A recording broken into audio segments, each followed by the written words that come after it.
welcome back to the commentary on the anime. That time I got reincarnated. That time I got reincarnated as a slime. Episode 17, The Gathering. This one's going to be kind of a short episode because it really wasn't a great deal. It was almost like a setup for a future episodes. It was still good. It was just nowhere near as good as the last few episodes. It's a good highlight, so I'm going to highlight some of those, but we get to see once again that Rimuru is basically, he's the talk of the town. He's on everybody's, conversations. He's literally caught everyone's attention, and we get to see, they're sending envoys and survey teams out to go and inspect, figure out what is he doing. He's baffling people. They literally cannot understand. What? How is he doing all this? It makes no sense to them. So he's really made everyone curious, and even later in the episode, you get to see that even the demon kings and the demon lords. I'm sorry, they're even still like amazed, like they're just like baffled by him. We get to see those three again. They get tagged along with the survey corps, which is being led by Yuum. So they're being sent to investigate. So that's pretty much what you see at the beginning. And then I think I like you get to see a little bit more about Milam. By the way, I noticed that she changed her outfit. She's got kind of a more of a conservative, like, well, it's a schoolgirl outfit, but compared to like half her butt hanging out every episode. Like, I guess it's a nice change. Don't get me wrong, I like seeing Milo's butt, but it gets a little bit distracting, a little bit pervy. But actually, her uniform kind of reminds me of an old anime called Project Echo. For some reason, the schoolgirl, the red hair, the pigtails, and the kind of the schoolgirl looking thing, and she's super strong, much like Project Echo. So it just has that. For some reason, it reminds me of that. Although I can't remember, I don't think she had pigtails, but she had red hair. But anyway, it kind of has that look. And basically, Rimuru is like, kind of it's almost kind of like reminds me of the setup along with in Dragon Ball Super with what's the dog looking king guy? I'm drawing a blank, but anyway, that guy. How kind of keep Bulma keeps like trying to give him food, even though he's like superpower overpowered, and he's like they're keeping him in check with food. That's kind of what they're doing Milam. Although it's not really the same thing because she's kind of like, she's not a bad character. She's kind of she wants to do good. She's more or less really amazed by everything Rimuru does. She actually likes him. She likes to be friends with him. It's not just the food that's keeping her in check, but she's almost like a child, and childlike in many ways. I mean, I know she's not a child.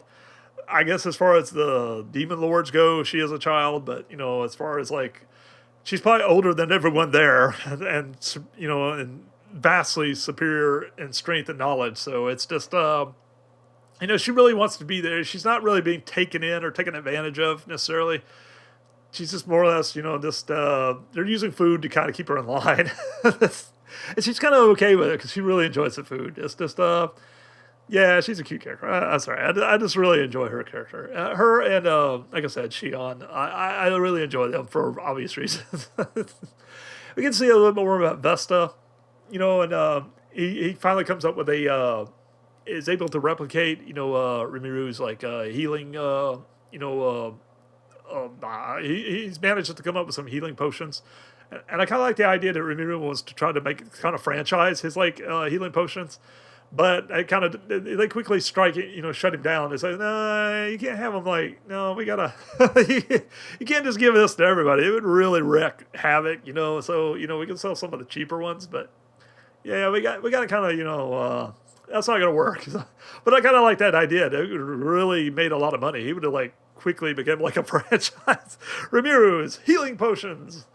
But I like, one thing I like about Vesta, he looks a little bit cooler now, but he's kind of almost like a yuppie look. He looks like he's like that scientist yuppie look. Like he's like, I don't know. It's just something weird. Like he went from one extreme to the other. But he's a good guy now. And I love the part with oh, what's his name? Rigard. Uh, Rigard. I can't remember how his name's pronounced. I can't. That guy maybe mispronouncing the name. I seems like that's correct. But anyway, he's got like the Two-Face thing, like where he's like the dude. Oh, what's his name? Fibo, like knocked his face off practically, like. But he like took it like a champ. Like, well, you know, like, hey, Master Ramiro, like I tried to talk to the guy, it obliterated my face. Like, whoa, you're definitely all right. Like, stubs the healing potion on him. Like, and Ramiro walks up and basically, you know, my Milam fills him in, and everybody else like more or less Milam's saying him like, you know, pimp slapping everybody around town. So she went off on him. It's like, nope, that's not the way it's gonna go. I love the fact that like, she just casually just goes up like, and then walks up to Ramiro like, hey, like a little kid, guess what I did? I just kicked that guy's ass. Like, oh, give me a reward. Give me a reward. Like, instead he like almost like grounds her. Like, she goes over right away and like is gonna beat the crap out of me some more. Like, look what you did. You got me in trouble. Like, that was awesome. That was the highlight of this anime. But as we later find out that you know pretty much Fibo and his group, he's a troublemaker, and even kind of Ramiro tries to make a kind of make a deal with him, try to pass along a message, and he kind of quickly gathers that he's a troublemaker. He wants nothing to do with this. He wants to fight, and he's kind of arrogant. And even he kind of threatens Milam, like, I'll get you for what you did. So he's going to be trouble in the future. And I like how Ramiro actually talks to Milam and kind of gets her to tell a little bit more information about the Demon Lords. And, he kind of, it takes it a while, but he gets her to finally open up a little bit about them. And he quickly realizes, like, yeah, these guys are, we're going to have some problems in the future. And I thought that was pretty cool. And Gobata. And I like Gobata, you get to see him. He's actually kind of being a badass now. Several episodes ago, he was not really that cool of a character, but lately he's been kind of a badass. He's doing a lot of badass, cool stuff. And we get to see like him taking out a spider and like actually taking it back and eat. Like having like a making a meal out of it for everybody. that was kind of priceless. I thought that was really cool. And we get to see a little bit more about Ewan and the Survey Corps. They're kind of like, they more or less kind of area, especially him. He's kind of like, mouthing off. And I love the part where he mouths off to Chiron. And more or less he says like, shut up tits or something. He says something along those lines, or he really says a nasty comment. And like she smacks him right upside the head, like with her sword.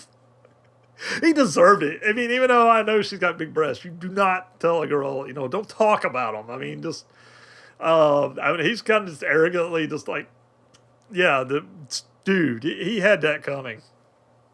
And even Ramiro, to his credit, he's like, hey, sorry about that. Hey, everybody knew he had it coming, but it was funny.